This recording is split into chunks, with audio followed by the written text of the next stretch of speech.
আসসালামু আলাইকুম। আজকে আমি গুঁড়া মাছের চচ্চড়ি রান্না করব। তো সাথে থাকুন, দেখতে থাকুন। খুবই মজাদার একটা খাবার। আর প্রথমে এর জন্য আমি ডাঁটা ঝুরি ঝুরি করে কেটে তার সমপরিমাণ পেঁয়াজ নিলাম। এখানে কাঁচামরিচ দিয়ে দিলাম, একটু রসুন বাটা, লবণ পরিমাণ মতো, জিরের গুঁড়া, হলুদের গুঁড়া, মরিচের গুঁড়া। তো এগুলো দিয়ে তার মাঝে কিছু তেল দিয়ে পরিমাণ মতো সুন্দরভাবে সবজিগুলোকে মাখিয়ে নিলাম মশলার সাথে, যাতে গায়ে গায়ে মশলাটা সুন্দরভাবে লেগে যায়। তো এইভাবে আপনারা একদিন রান্না করে খেয়ে দেখেন, খুবই মজা লাগে।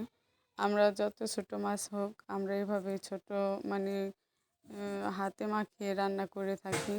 অনেক আছে মাছটা জাল দিয়ে উপরে দিয়ে দেয়, কিন্তু আমার মনে হয় এভাবে মাখিয়ে রান্না করলে বেশি মজা লাগে। তো মাছটাও অনেক পরিমাণে ছিল, সবজি সম পরিমাণে। তো এখানে আমি কিছু পানি দিয়ে দিলাম পরিমাণ মতো। দেওয়ার পরে এটাকে আমি জাল করে নেব।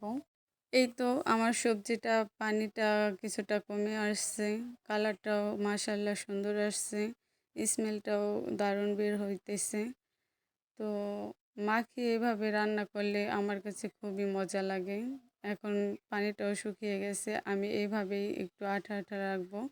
আমি পুরোপুরি মানে এক পিঠ লাল করার মতো করে ওইভাবে রাখবো না, এইভাবে খেতে আমার কাছে বেশি মজা লাগে। তো আপনারাও বাসায় ট্রাই করে দেখতে পারেন। আল্লাহ হাফেজ।